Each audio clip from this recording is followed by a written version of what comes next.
El día miércoles 8 de febrero, al finalizar el servicio matutino de adoración en la Universidad de Asbury, en Kentucky, Estados Unidos, los estudiantes que estaban participando del servicio se negaron a marcharse debido a una atmósfera que había de oración, de cánticos y de alabanza a Dios.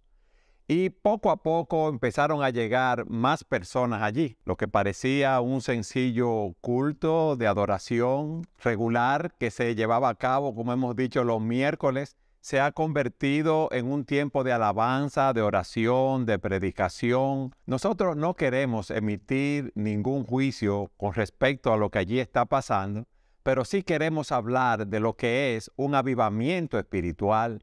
¿Qué sucede en un avivamiento? ¿Cuáles son las características principales de un avivamiento espiritual? Y estad siempre preparados para presentar defensa con mansedumbre y ser así entendidos de los tiempos. Y para hablar de este tema tenemos con nosotros a Sugel Michelén. Sugel, nuevamente, déjame saludarte. ¿Cómo estás? Bien, gracias al Señor. ¿Y tú? Yo estoy bien, Sugel, gracias a Dios. El Señor es bueno, su misericordia es para siempre. Amén, amén. Me alegra que hayas comentado el hecho de que no vamos a estar haciendo una evaluación, porque no queremos engañar ni queremos dar una falsa idea a los que van a ver este programa. Hablaba con alguien, con un hermano esta semana, acerca de lo que está pasando en Asbury, que es un hermano de Norteamérica, y él me decía que los norteamericanos tienen una frase que podemos usar en este caso: time will tell. El tiempo dirá. Es muy apresurado ver lo que está sucediendo allí por medio de las redes, porque nosotros no estamos ahí, no estamos viendo en lo que está sucediendo, y llegar a una conclusión, ya sea decir ahí hay un avivamiento, o ya sea actuar con cinismo y entonces comenzar a emitir opiniones. Y no solamente, Eduardo, que no estamos ahí, es que tampoco podemos ver el corazón de los hombres que están en ese lugar. Pero nosotros tenemos información bíblica y tenemos información a través de la historia de la iglesia para poder hablar de lo que es un verdadero avivamiento. Y eso es lo que queremos hacer en este programa. Queremos traer luz al pueblo de Dios que está mirando lo que está sucediendo allí en Asbury y que puedan evaluarlo a través de un lente bíblico. Nosotros tenemos que tener cuidado y tenemos que ser cuidadosos a la hora de emitir un juicio. Me encanta algo que dice Martin Lloyd-Jones en su libro Avivamiento, que son una serie de sermones que él predicó en el año 1959 acerca de este tema. Y él decía, primero, nosotros no podemos producir un avivamiento, pero tampoco podemos explicarlo. Y eso es importante. O sea, el avivamiento es una obra sobrenatural del Espíritu Santo. Nosotros no podemos producirlo. Debemos anhelarlo, pero no podemos producirlo y tampoco podemos explicarlo. Como no podemos explicar los milagros, un milagro es un milagro y por lo tanto escapa a nuestra comprensión. Algo sobrenatural. Exactamente. Suel, vamos a empezar definiendo qué es un avivamiento. Bueno, esa es una buena pregunta. Tú sabes que en el año 1739 hubo un gran avivamiento, 1738 creo. Hubo un gran avivamiento en Northampton donde estaba Jonathan Edwards predicando la palabra. Jonathan Edwards no solamente fue un gran predicador del siglo XVIII, sino que al mismo tiempo fue uno de los hombres más brillantes que tuvo la colonia americana antes de convertirse en los Estados Unidos. Algunos dicen que el más brillante. Sí, pero pues sí, algunos dicen que es el hombre más inteligente que ha pisado el suelo americano en toda su historia. Sin embargo, era un hombre muy piadoso y a través de su predicación, Jonathan Edwards estaba preocupado porque esa idea de que el hombre tiene en sus manos la salvación era algo que preocupaba a Jonathan Edwards porque no es algo bíblico. Así que él comenzó a predicar acerca de la justificación por la fe. Era una predicación bien doctrinal, bien evangélica. Y el Señor usó esa predicación acerca de la justificación para traer un avivamiento en Northampton. Y déjame leerte algo que dice Ian Murray, que es un estudioso de este fenómeno. De hecho, escribió un libro que se llama Avivamiento y Avivamientismo, diferenciando lo que es un avivamiento real de lo que es un avivamiento falso. Él decía que esta palabra, hasta mediados del siglo XIX, la palabra avivamiento, o sea, antes de que John Steeney redefiniera el avivamiento como una obra que puede ser producida por el hombre. Él decía, la palabra avivamiento era usada generalmente para referirse a períodos en los que Dios obra de una manera inusual, trayendo un despertar espiritual extraordinario. Y luego dice, es un derramamiento del Espíritu Santo que viene como resultado de la intercesión de Cristo, que resulta en un nuevo grado de vida en las iglesias y en un movimiento extendido de gracia entre los inconversos. Fíjate lo interesante de esta definición. Es el producto de la intercesión de Cristo. Nosotros sabemos por el Nuevo Testamento, Hebreos capítulo 7, que el Señor Jesucristo intercede por los suyos. Y como parte de esa intercesión de Cristo, el Espíritu Santo es derramado en una forma inusual. Y eso es un avivamiento. A mí me gustaría que tú nos explicaras cuáles son las características de un verdadero avivamiento. Porque cualquiera puede pensar que por ciertos hechos que suceden en un lugar ya eso es un avivamiento. Uno de los problemas que nosotros tenemos a la hora de tratar de definir el avivamiento es que nosotros tenemos en la Biblia relatos de momentos en que hubo un avivamiento en el pueblo de Dios. Sobre todo en el Antiguo Testamento. En el Nuevo Testamento tenemos Pentecostés, lo que sucedió cuando el Espíritu Santo fue derramado. El problema es que no siempre lo que es descriptivo es prescriptivo. O sea, el relato bíblico te describe lo que sucedió, pero no necesariamente te dice, esto es lo que siempre tiene que suceder cuando llega el avivamiento. Sin embargo, al mismo tiempo, nosotros podemos ver un patrón. Y a través de ese patrón decir, bueno, cuando ocurre un avivamiento, como dice Walter Kaiser, que es un estudioso del Antiguo Testamento, muchas veces el avivamiento es antecedido por un tiempo de mucha decadencia espiritual y moral. Sí, eso es lo que hace que se vea la diferencia. O sea, hay un tiempo de mucha decadencia y de repente el Espíritu de Dios se derrama y, como decía Ian Murray, ocurre un despertar de la gracia en la vida del creyente y muchos incrédulos vienen a la fe.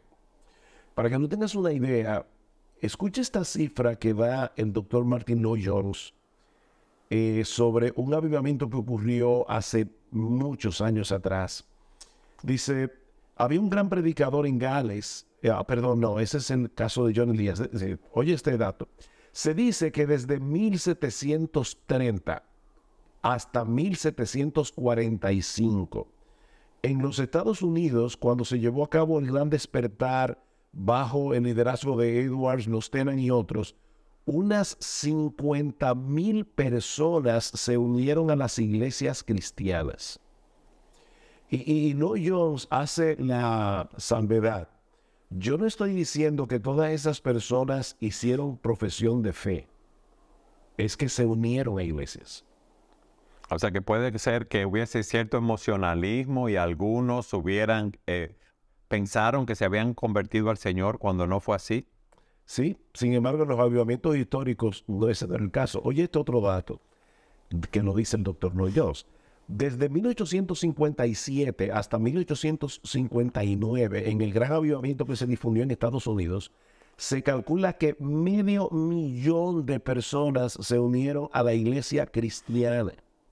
Y él dice, noten mi énfasis, se unieron a la iglesia cristiana. No fueron admitidos inmediatamente, fueron probados y examinados, fueron instruidos en la palabra.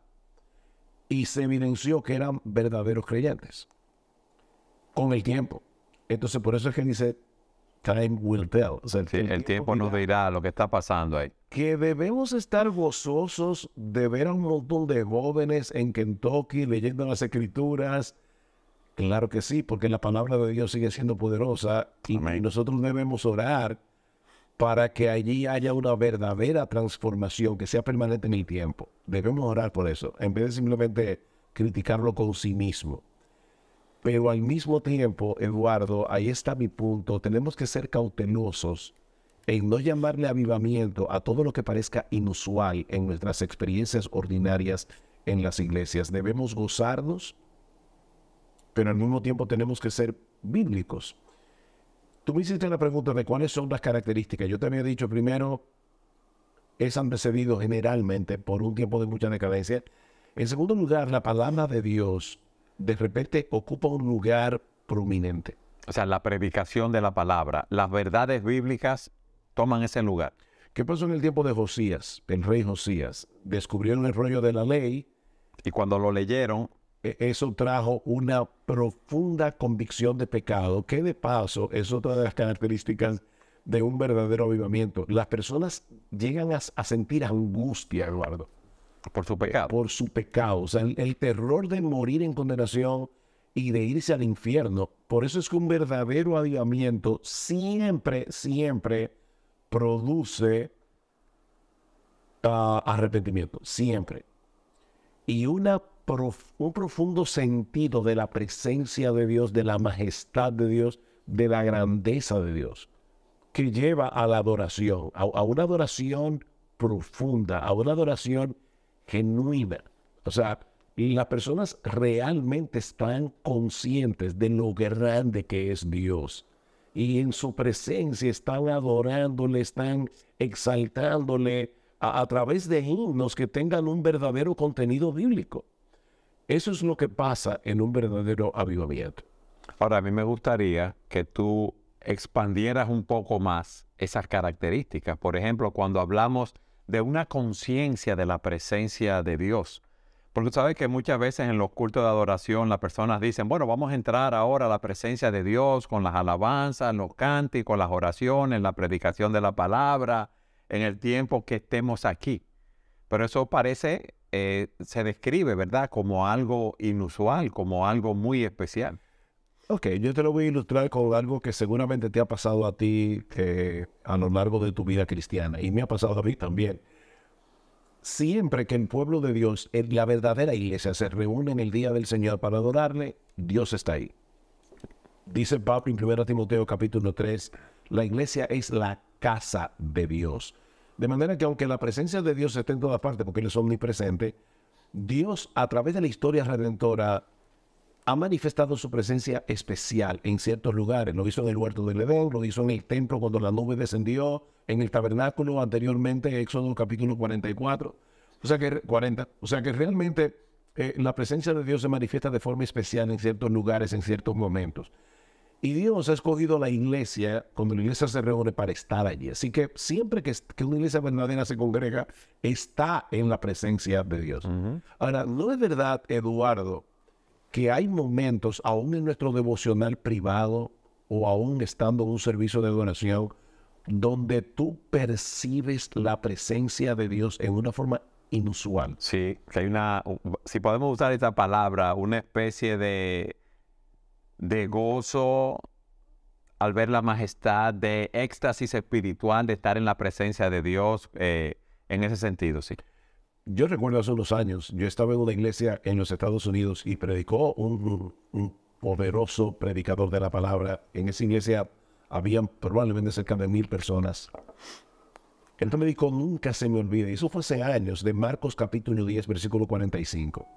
Eduardo, fue una predicación que si tú la comparas con otro tipo de predicación, tú dirías, bueno, ahí no pasó nada extraordinario. Este hombre predicó la palabra y la predicó fielmente. El texto que dice, el Hijo del Hombre no vino para ser servido, sino para servir y dar su vida en rescate por muchos.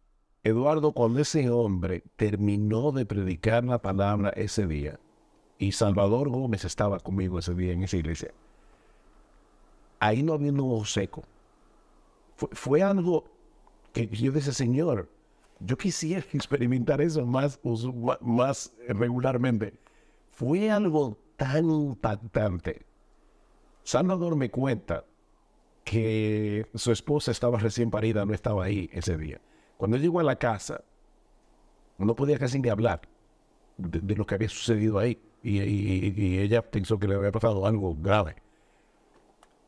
Hay cosas que pasan que nosotros, para las cuales no tenemos una explicación. Que uno se siente como Isaías, cuando en Isaías 6, tú no puedes describir qué pasó ahí, Sujel. Cuando Isaías ve la gloria de Dios, los querubines alrededor de él. Bueno, Isaías, eso es un buen ejemplo. Isaías era un hombre de Dios. Probablemente era el hombre más piadoso que había en Israel en ese tiempo. Era una época de mucha decadencia. En el tiempo cuando muere el rey Usías. Usías reinó por 50 años. Imagínate tú, el pueblo debe haberse sentido huérfano ante la muerte de Isaías, de Usías. Y es ahí donde Dios le revela a Isaías, mira, Usías ha muerto, pero yo no. Yo estoy en mi trono reinando. Mira lo que está pasando aquí arriba. Pero ¿qué sucede cuando Isaías ve la gloria de Dios en el templo? Uno dice, oye, qué interesante, mira, escribe un libro sobre mi experiencia en el templo. No, Isaías se sintió deshecho. Ay de mí, un hombre de labios inmundos. Y era un profeta, su vez, un hombre de Dios que, ¿verdad?, procuraba andar en santidad. Porque siendo un hombre inmundo de labios y habitando en medio de un pueblo que tiene labios inmundos, han visto mis ojos al rey. Al rey verdadero. El Señor en su bondad le envió a Isaías un ángel que tocó su labio en una visión con un carbón encendido. Y eso es importante, porque el hecho de que ese carbón estuviera encendido, lo que significa es que recientemente ahí se había hecho un sacrificio de corderos, que simbolizaba el Cordero de Dios que quita el pecado del mundo y que fue muerto por nuestros pecados en la cruz. E Isaías fue perdonado. ¿Qué produjo en Isaías el hecho de ver la gloria y la majestad de un Dios 3 veces santo? Humillación, Soel. Conciencia de pecado. Pero luego recibir la noticia del perdón. Que cuando él escucha a las 3 personas de la Trinidad diciendo, ¿a quién enviaré y quién irá por nosotros? ¿Qué hace Isaías? Heme aquí, envíame a mí. Que de paso, eso es otra cosa que produce un verdadero avivamiento. Nosotros salimos de nuestro letargo espiritual y queremos servir a Dios con todo lo que tenemos y con todo lo que somos. Ahora, aquí hemos mencionado, yo te mencioné lo que me sucedió en ese culto de adoración, tú has mencionado lo que sucedió con Isaías en ese momento, pero imagínate eso mismo durante 3, 4, 5 años y en un montón de personas al mismo tiempo. Eso es un avivamiento. O sea, por eso te digo, es difícil de describir los contornos de un avivamiento desde el punto de vista bíblico y teológico. Pero tú lo ves y tú dices, aquí está pasando algo que no es usual. Bueno, pero ahí empezó con Isaías con una conciencia de la presencia de Dios y una humillación delante de Dios. Oye lo que dice otra vez mi héroe humano, porque mi héroe es el Señor Jesucristo. Pero alguien a quien yo admiro mucho, el doctor Martin Lloyd-Jones, dice, tiene que enfatizarse que cuando hay un avivamiento, un gran celo por Dios y por su santidad se manifiesta invariablemente en los miembros de la iglesia y en estos conversos. Las reuniones se llenan, la gente está ansiosa de trabajar para Dios. Lo que yo te decía de Isaías, envíame aquí, envíame a mí. Pero eso dura por años.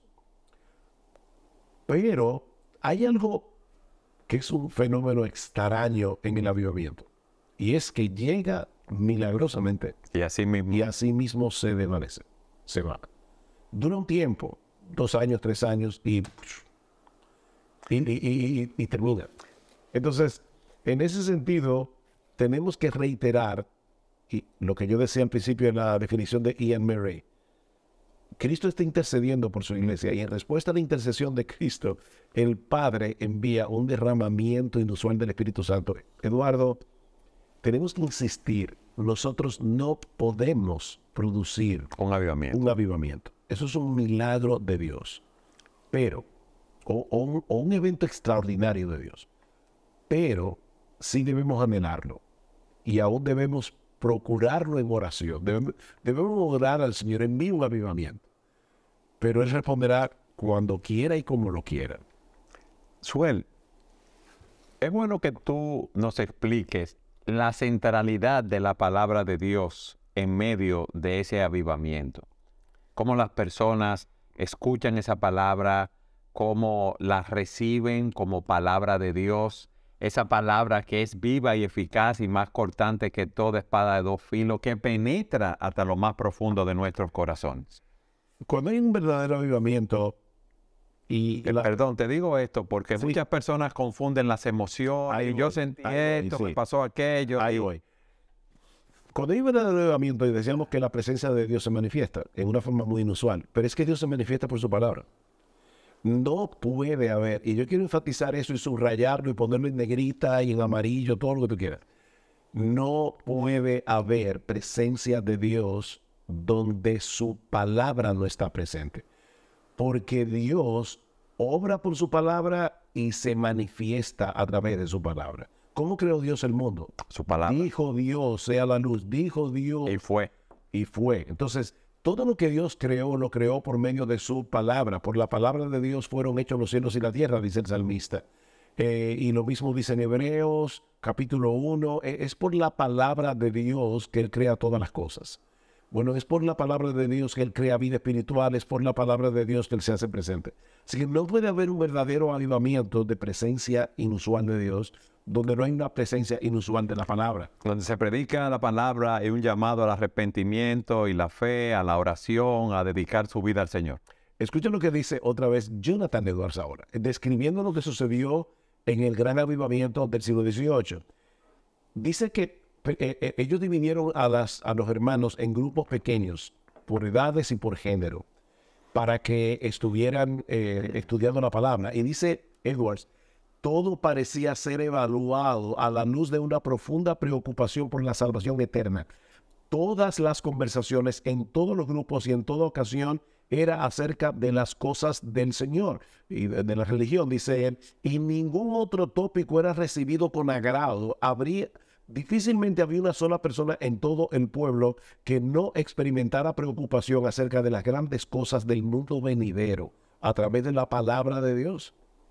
Hubo un despertar de la piedad colectiva del pueblo y muchas personas se convirtieron al Señor. Una verdadera conversión que perduró hasta el fin de sus días. Entonces, cuando hay un verdadero avivamiento, la predicación de la palabra ocupa un lugar central. Y la verdadera predicación de la palabra, donde el texto es expuesto, donde el evangelio de Jesucristo es proclamado claramente. Fíjate que yo te decía que fue a través de una predicación sobre la justificación por la fe sola que comenzó el avivamiento en Northampton. Y algo interesante, eso que sucedió en Northampton, recuerda que no había celulares, sí, por el siglo XVIII, comenzó a ocurrir en otros lugares al mismo tiempo, sin tener ninguna noticia de lo que estaba sucediendo en Northampton, donde estaba Jonathan Edwards, donde estaba luego George Whitefield. Dios comenzó a hacer eso en diferentes lugares, el mismo fenómeno. Es una obra del Espíritu Santo. Es bueno destacar, Sugel, que ese avivamiento, esa obra del Espíritu Santo, llama a inconversos a salvación, que se arrepientan de sus pecados y confíen en Cristo. Amén. Y también a creyentes que quizás están aletargados en sus vidas espirituales, a un despertar y a una consagración, aún como vemos en el caso de Isaías, que era un profeta, un hombre dedicado al Señor, a tener, vamos a decir, una consagración mayor. Heme aquí, envíame a mí. No sé si eso es real, pero en el tiempo de ese avivamiento de Jonathan, en los tiempos de Jonathan Edwards, a personas que se le había predicado la palabra, que estaban en los campos trabajando y así en sus quehaceres laborales, domésticos, personas que habían escuchado la palabra, sentían un peso e iban, se arrepentían de sus pecados, iban a las iglesias. Eso pudo ser comprobado, eso era así, es así. Sí, es así. De hecho, ahora que tú mencionas eso, es importante señalar que uno habla de Jonathan Edwards, que fue una figura importante, de George Whitefield, pero en realidad otra cosa que ocurre en los avivamientos es que Dios usa personas que son completamente desconocidas. Ok. O sea, vamos a decir, miembros regulares de una iglesia o siervos del Señor, pastores que pueden estar en una zona rural, que no son personas que están en las redes, que no son muy conocidos por otras personas. Eso es lo que tú quieres decir. A mí me llama la atención esto que dice otra vez Martin Lloyd-Jones. Dice, ¿cuántos de ustedes han oído el nombre de James McQuilkin? Un desconocido. Lutero, Calvino, Knox, Edwards, Whitefield, Spurgeon, la gente sabe quiénes son. Dice, bueno, Él fue el hombre que Dios usó en Irlanda del Norte hace 100 años. Claro, 100 años ya hace más de 200, porque John dijo eso en 1959. James McQuilkin era un hombre muy ordinario, pero Dios lo tomó y empezó a usarlo. Fue exactamente lo mismo que sucedió en Gales, que Dios usó a otro predicador llamado David Morgan. ¿Quién es David Morgan? No sabemos. Que de paso, Eduardo, es algo que hemos insistido más de una vez en este programa. No solamente en tiempos de avivamiento, sino en tiempos ordinarios, el Señor está edificando su iglesia en el mundo entero a través de miles y miles de hombres piadosos que nadie conoce. Que conocen en su iglesia. Que están predicando fielmente la palabra. Que no son famosos, no salen en YouTube, no van a conferencias multitudinarias, pero son hombres de Dios que están predicando fielmente la palabra. Y si alguien nos está viendo y es miembro de una iglesia, tal vez pequeña, quién sabe a dónde, con un hombre que nadie conoce, mira, mi hermano, si tu pastor es un hombre fiel, un hombre que predica la palabra fielmente, que predica el evangelio de Jesucristo, dale gracias a Dios por ese hombre, aunque solamente los miembros de esa iglesia lo conozcan. Porque es a través de esos hombres que Dios está haciendo su obra, no es a través de celebridades, no es a través de hombres famosos, es a través de esos hombres. Eduardo, mira, al final de cuentas, tú puedes ser el super archiconocido y seguimos siendo hombres ordinarios. Es así, porque la obra es de Dios, Sujel. Y muchas personas ahora confunden una gran cantidad de personas en una iglesia o un ministerio que está mucho en las redes con la verdadera piedad. Y lo que debemos medir es la vida espiritual de los miembros que están en la iglesia para poder evaluar el trabajo que ese pastor está haciendo. Si esos miembros están creciendo en la gracia y el conocimiento de Jesucristo, porque ese pastor, aunque tenga 20 miembros, 40 miembros, 60 miembros, va a dar cuenta a Dios por esas ovejas que Cristo compró con su sangre y la puso bajo su cuidado. Amén, amén. ¿Cuál debe ser nuestra oración para volver otra vez a Ashbury? Y vuelvo a repetir lo que tú decías al principio. No estamos evaluando el fenómeno. Ese no es el propósito de este programa. Pero, ¿qué es lo que debemos orar? Debemos pedir al Señor que todos esos jóvenes ahora vuelvan a sus iglesias cuando termine todo esto y en la vida ordinaria continúen manteniendo su piedad, continúen siendo miembros fieles de sus iglesias locales y esperamos que se unan a iglesias donde el evangelio de Jesucristo sea fielmente predicado, donde los hermanos sepan cómo unir los puntos entre ese evangelio y nuestra vida diaria, el evangelio y mi paternidad, el evangelio y mi relación con mi esposa, el evangelio y mi teología del trabajo, el evangelio y mi involucración en la iglesia, el evangelio y mi preocupación por los perdidos. Ayer decíamos a nuestra iglesia, cuando una iglesia o un creyente no tiene la conciencia y la carga de que en el mundo hay 2.5 billones de personas que nunca han oído el evangelio de Jesucristo, que están muertos en sus delitos y pecados, que viven sin esperanza y sin Dios en este mundo. Si eso podemos contemplarlo con apatía, nosotros necesitamos un avivamiento. Eso fue algo que leí de algo que tu mujer me envió, porque Patricia me envió. Y estaba mirando y lo compartí con la iglesia anoche. O sea, miren cuando una iglesia necesita un avivamiento. O cuando un creyente necesita un avivamiento. Algo que no hemos mencionado, que suele ocurrir en los avivamientos, es que hay un cambio moral en la sociedad. Eso es, yo sé que puede ser subjetivo, pero muchas veces a través de la historia de la iglesia, cuando hubo un avivamiento, la sociedad cambió totalmente. Estaba leyendo de un hombre en Gales que llamado John Elias, otra vez. Un desconocido, vamos a decir. John Elias. Pero resulta que en Gales había una feria donde se practicaba todo tipo de vicio, de pecado. Bueno, resulta que John Elias predicó un sermón en la feria. ¿Y sabe lo que sucedió? La feria tuvo que cerrar. De la gran cantidad de personas que llegaron. No, y que ya nadie quería eso. Ok, los intereses cambiaron de las personas. Y la feria tuvo que cerrar. Entonces, eso sucede a nivel más macro en la sociedad cuando ocurre un avivamiento. hay un cambio, porque ese sentir de la presencia de Dios aún puede producir, Eduardo, cambios que no son de conversión, pero sí de transformación, por lo menos temporal. Okay. Y el pecado disminuye. Lloyd Jones da datos en su libro Avivamiento, donde los juicios, las cárceles comenzaron a disminuir, porque ya La delincuencia, la la criminalidad. delincuencia cayó por un tiempo, porque el hombre es pecador y el hombre está dañado y muerto en sus delitos y pecados. Pero es como que hay una obra tan sobrenatural y especial del Espíritu Santo que va más allá de las fronteras de la iglesia. Y debemos estar orando por esto, Sugel, continuamente, que podamos poner la mira en las cosas de arriba, donde está Cristo sentado a la diestra de Dios, y no en las cosas de la tierra. Que podamos pasar más tiempo leyendo las Escrituras, orando, testificando, predicando el Evangelio, que en las redes, como tantas personas pasan horas y horas allí.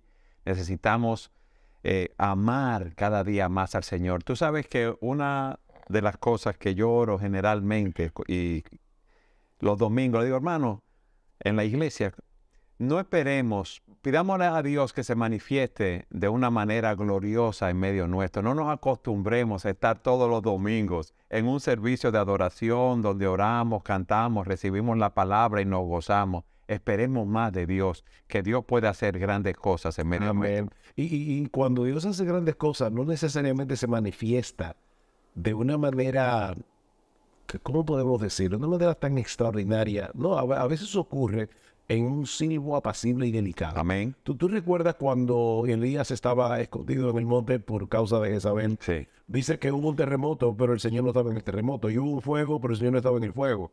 Y hubo un sonido y el Señor no estaba en ese sonido. Dice, de repente se sintió un silbo apacible. Y delicado, y Elías se postró porque reconoció la voz de Dios. Bueno, hay momentos en que uno puede estar como alabando al Señor, pero hay otros momentos en que eso se manifiesta en una quietud. Amén. Donde uno está en silencio, adorando al Señor en su corazón y leyendo su palabra. Entonces, te lo digo porque algunas personas pueden estar esperando manifestaciones particulares, Sí. X, no importa.